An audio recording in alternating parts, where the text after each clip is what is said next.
RS यूनानी pharmacy, गुर्दे, पित्ते में पथरी, दोबारा पथरी ना होने का किया जाता है मुकम्मल इलाज। फैटी लीवर मेडिसिन भी दस्तियाब। बहादुरपुरा X रोड 9390610436 पर कांटेक्ट करें।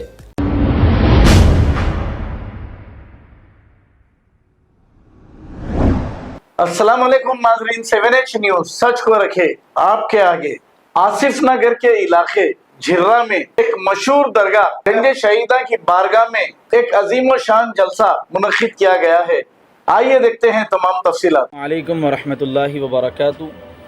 अल्हम्दुलिल्लाह, इलाक़े आसिफ नगर झिर्रा में मशहूर बारगाह हज़रात दरगाह गंज शहीदा रहमतुल्लाहि तआला अलैह के आस्ताने पर एक अजीम शान जलसा अज़मत क़ुरआन व ख़त्म नबूवत कॉन्फ्रेंस का इनेकाद आज अल्हम्दुलिल्लाह अमल में लाया गया, जिसमें कसीर तादाद ने अल्हम्दुलिल्लाह शिरकत फरमाकर ज़िंदा दिल होने का अल्हम्दुलिल्लाह सबूत दिया है।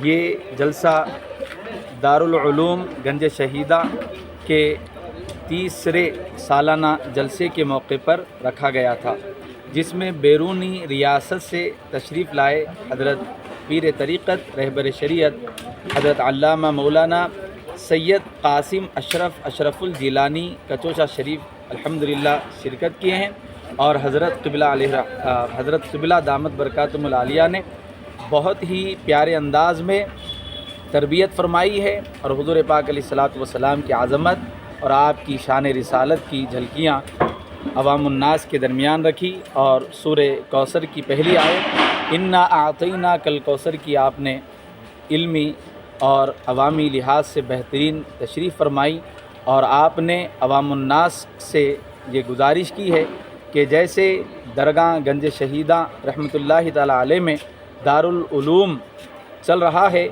जहाँ पर 300 से ज़ायद तलबा और तालिबात कुरान की तालीम हासिल कर रहे हैं, ऐसी तालीम हर मस्जिद में होनी चाहिए और हर इलाके में एक ऐसी अंजुमन का क़ियाम होना चाहिए ताकि हमारी आने वाली नस्लें दीन से वाबस्ता रहे, इल्म की रोशनी हर घर में फैले और ख़ानदान कबीले इस्लामी अहकामात के मुवाफ़िक़ ज़िंदगी गुजार सके। माशा अल्लाह, मस्जिद इब्राहिम दरगाह गंज शहीदा के सदर हज़रत अब्दुल अज़ीज़ साहब, जिनकी काविशें और आपकी पूरी टीम ने ऐसा इंतज़ाम मजहबी और मिली बेदारी का सबूत दिया। आपके इस मीडिया और चैनल के ज़रिए मैं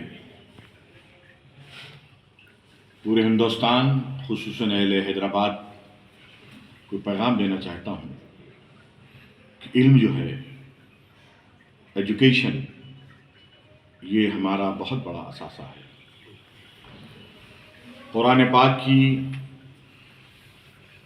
जो आयत नाजिल हुई सबसे पहले वो इल्म ही से मुताल्लिक़ थी। इक़रा बिस्मि रब्बिकल लज़ी खलक़, पढ़ो अपने रब के नाम से। और ये आयत करीमा उस वक्त नाजिल हुई जब काबतुल्लाह सनम कदा था, जहाँ माबूदान बातिल की परस्तिश होती थी। तो हमारी अक्ल कहती है कि उस वक्त तो आयतुल कुर्सी नाजिल होनी चाहिए थी, जिसमें अल्लाह की उलूहियत इलाहियत का जिक्र, या सूरह इखलास का नुज़ूल होना चाहिए था, जिसमें अल्लाह की समदियत, उसके यकता और उसके लम यलिद व लम यूलद होने का जिक्र है, अल्लाह की बड़ाई किबरिया का जिक्र है। लेकिन इक़रा की बात की, पढ़ो, क्योंकि अल्लाह आलिमुल गैब व शहादा है, अलीम बिज़ाति सुदूर जानता है। ये बंदे जो खुदाए वाहिद के बजाय जो माबूदान बातिल की परस्तिश कर रहे हैं, लात व मनात व हुबुल को उन्होंने माबूद बनाया है, वो इसलिए कि जहालत की तारीकियों में, और जब इन्हें इल्म की रोशनी से मुज़य्यन कर दिया जाएगा, ज़ेवर इल्म से आरास्ता कर दिया जाएगा, तो इनकी गर्दन हकीकी माबूद के आगे झुकेगी। और यकीनन जब इल्म से वो कौम आरास्ता हुई तो वो अब आपको गुर्दे में और पित्ते में पथरी यानी किडनी स्टोन या गैल ब्लैडर स्टोन होने पर नहीं है घबराने की ज़रूरत। शहर हैदराबाद में सालों से इस इलाज के लिए ख़ानदानी सिलसिले से चला आ रहा है भरोसेमंद नाम RS यूनानी फार्मेसी, जहां पर ख़ास तौर पर पित्ते में मौजूद पथरी और दोबारा पथरी ना होने का किया जाता है मुकम्मल इलाज। आपको इस दर्द से हमेशा के लिए मिल जाएगा छुटकारा। No side effects, no operation. तशखीस करते हुए दवाएं की जाती है फराहम। तो देर ना करें, जल्द ही तशरीफ़ लाए RS यूनानी pharmacy, Bahadurpura X road, opposite Canara bank, Hyderabad. मज़ीद तफसीलात के लिए रब्त करें 9390610436 पर। खबर है शहर की, खबर है गाँव की, खबर है सारी दुनिया की। 7H न्यूज़ पसंद आए तो लाइक कीजिए, शेयर कीजिए और सब्सक्राइब करना ना भूलें। 7H news.